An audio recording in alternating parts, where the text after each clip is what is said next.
Hollywood Silver Screen presenting Pamali Dusun Pokong।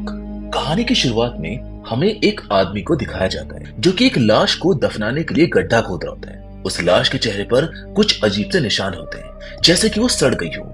इसके बाद हमें दिखाया जाता है कि उस आदमी के पैर पर भी वैसे ही निशान होते हैं जैसे उस लाश पर थे, मानो ये लोग किसी बीमारी की चपेट में आ गए हो। उसके बाद वो आदमी सीटी बजाता है और उसके साथ हमें और भी सीटियों की आवाज सुनाई देती है। यहाँ पर हम देख पाते हैं कि वो आदमी एक कब्रिस्तान में है जहाँ पर अभी और हजारों लाशों को दफनाना बाकी है।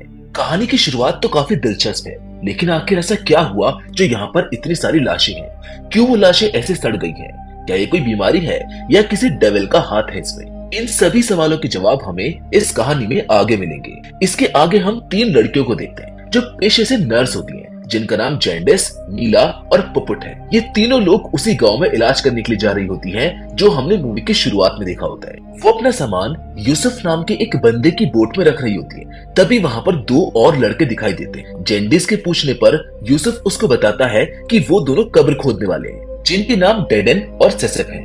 वो सभी बोट में बैठकर नदी पार करते हैं। नदी के दूसरी ओर पहुंचकर यूसुफ उनको रास्ता दिखाकर चला जाता है। रास्ते में पपेट का पैर एक गड्ढे में चला जाता है। ये देखकर सेसेफ वहाँ पर थोड़ी देर रुकने के लिए बोलता है। जगह की बात करें तो उनके चारों तरफ काफी घना जंगल होता है और ये चीज इस कहानी को और भी डरावना बना देती है। वो सभी लोग पैदल ही गाँव पहुँचते हैं। इस गाँव की हालत काफी खराब होती है। इसको देखकर ऐसा लगता है मानो वहाँ पर कोई रहता ही ना हो।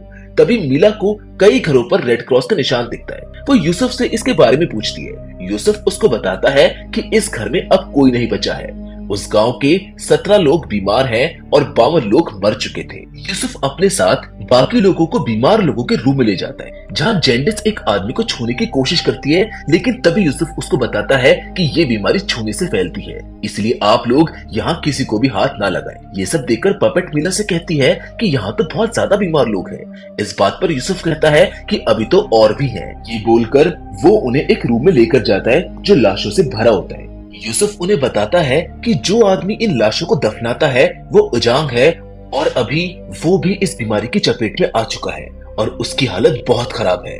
उजांग वही आदमी है जो हमें कहानी की शुरुआत में दिखाया गया था। यूसुफ सभी लड़कियों को उनका रूम दिखाता है जो कि कुछ खास हालत में नहीं था और लड़कों को कब्रिस्तान के पास वाला रूम मिलता है जहाँ नेटवर्क भी नहीं आ रहे होते हैं। उन्हें उस रूम में एक बुक मिलती है जिसमें लोगों को कैसे दफनाना है उसके बारे में लिखा होता है। उस बुक के पीछे एक नोट भी होता है। वहीं दूसरी ओर पपेट मीला के पास आती है और पूछती है कि क्या उसने कोई ऐसी बीमारी पहले देखी है। पपेट काफी डरी हुई होती है, जिसको देखकर मीला उसको समझाती है कि वो ट्रीटमेंट करते हुए ग्लव्स पहने और लोगों से दूर रहे तो सब ठीक होगा। नेक्स्ट सीन में हम देखते हैं कि रात को डेडन और सेसेफ खुदाई कर रहे होते हैं और तभी उन्हें सीटियों की आवाज सुनाई देने लगती है जो हमने कहानी की शुरुआत में सुनी। उसी वक्त रात में एक घर के आखिरी मेंबर की भी डेथ हो जाती है। ये जान एक आदमी उस घर पर रेड क्रॉस मार्क बना देता है कि तभी उसको लगता है कि अंदर कोई है। अंदर जाने पर उसको कोई नहीं दिखता, पर वहाँ पर किसी के पैरों के निशान मिलते हैं, जिससे लगता है कि मानो वहाँ पर कोई खड़ा हुआ था। इधर हम देखते हैं पोपेट को जो नहा रही होती है। तभी अचानक से उसे कोई आवाज आती है। बाहर जाकर देखने पर वहाँ पर कोई भी नहीं दिखता। ठीक उसी समय उजांग आकर उसका गला पकड़ लेता है और कुछ बोलने लगता है। पोपट उसको धक्का देती है, जिस वजह से उसका सर जमीन में लगता है और उसकी वहीं पर मौत हो जाती है। ये उस दिन की चौथी मौत थी। उसके बाद हमें नेंग नाम की एक लड़की को दिखाया जाता है जिसकी माँ बहुत बीमार होती है। वो भी उसी बीमारी से जूझ रही है जो कि अभी पूरे गाँव में फैली हुई है। अगली सुबह नेंग जैंडिस के पास आती है और उसकी माँ को देखने के लिए कहती है, पर जैंडिस जाने से मना कर देती है क्योंकि उसने वहाँ पर और लोगों को भी देखा था, इसलिए वो वहाँ जाने से डर रही होती है। तभी वहाँ पर मीला आती है और नेंग को बोलती है कि वो उसके साथ चलेगी। उसके बाद अचानक से एक और आदमी की तबीयत बहुत खराब हो जाती है, लेकिन वहाँ पर दवा खत्म होने की वजह से वो उनका इलाज नहीं कर पाती। दवा लाने के लिए जैंडिस सेसेफ से यूसुफ को कॉल करने के लिए कहती है, लेकिन वहाँ पर नेटवर्क ना होने की वजह से यूसुफ से बात नहीं हो पाती। सीन बदलता है और हम देखते हैं कि शाम को मीला नेंग के साथ उसके घर जा रही होती है।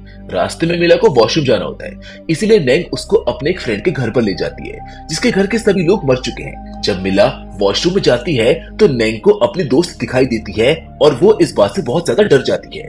तभी वहाँ पर मीला आती है और तभी अचानक एक मुर्दा उन दोनों पर अटैक कर देता है और वो दोनों उससे बचकर भागने लगती है। जबकि दूसरी ओर हम डेडन और सेसेफ को देखते हैं जो नेटवर्क को ढूंढते हुए एक कुएं के पास पहुंच जाते हैं। उन दोनों को भी वहाँ पर मुर्दे दिखाई देते हैं, जिसको देखकर वो दोनों भी डरकर वापस आ जाते हैं।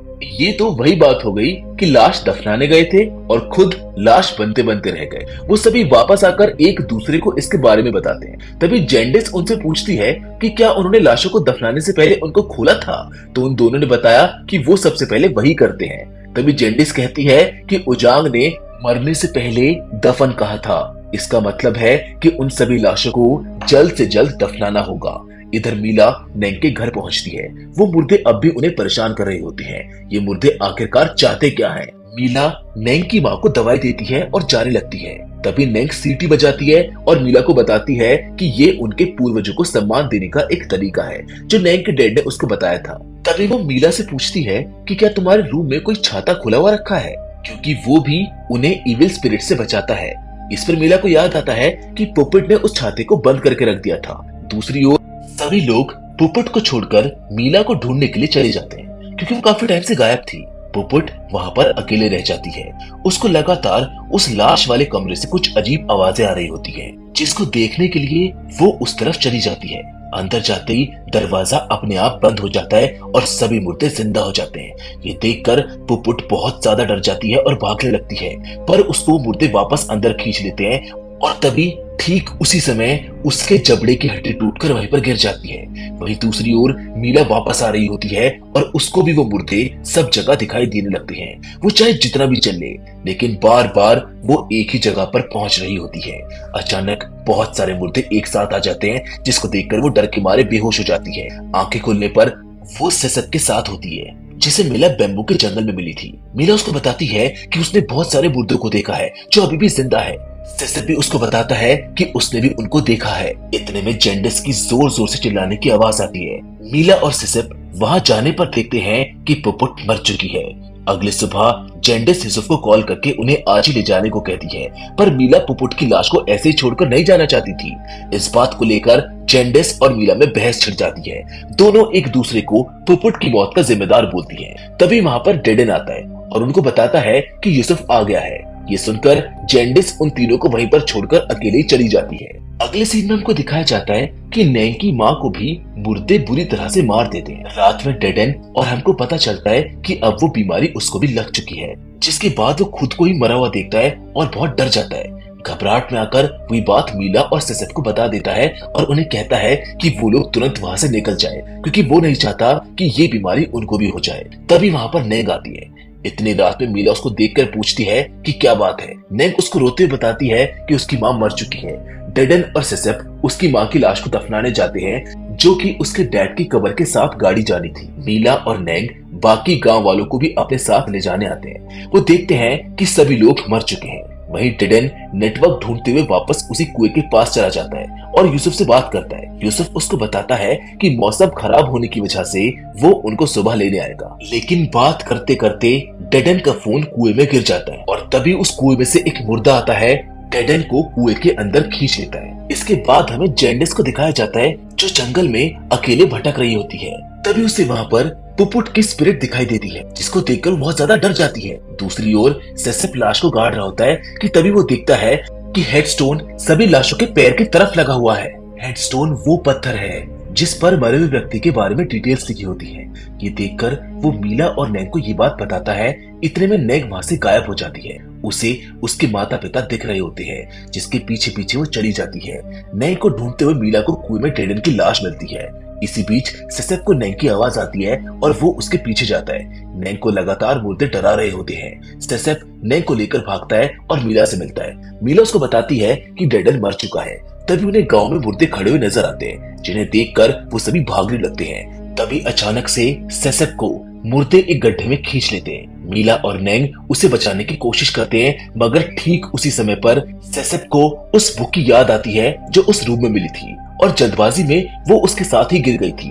वो उन्हें उस बुक के पीछे लिखे मंत्र को पढ़ने के लिए कहता है। नेंग उस मंत्र को जैसे ही पढ़ती है, सभी मुर्दे राख बन के गायब हो जाते हैं। अगली सुबह यूसुफ उन सभी को लेने आता है। सेसप नेंग से उसके साथ रहने के लिए कहता है। तभी मीला की नजर बोर्ड पर लिखी एक लाइन पर जाती है। जिस पर लिखा होता है कि हर जगह के अपने नियम होते हैं। इसके बाद हम देखते हैं कि कुछ लोग उस जगह पर फिर से वापस आते हैं ये देखने के लिए कि उस जगह कोई जिंदा तो नहीं है, पर उन्हें वहाँ पर मिलती है जैंडिस जो पागल हो चुकी है, जिसके साथ हमारी ये कहानी यहीं पर खत्म हो जाती है। लेकिन इसके एंड सीन में हम कुछ लोगों को देखते हैं जो अपनी जान बचाने में कामयाब रहे।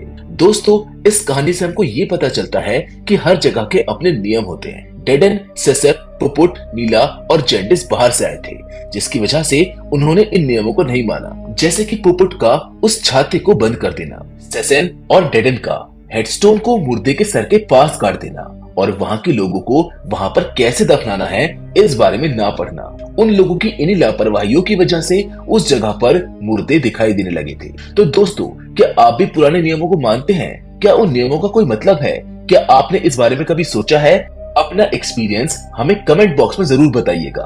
बाकी फिलहाल आज के इस वीडियो में तो बस इतना ही, लेकिन हम फिर से जरूर मिलेंगे और वो भी एक और नई इंटरेस्टिंग कहानी के साथ। पर हमेशा की तरह तब तक के लिए धन्यवाद।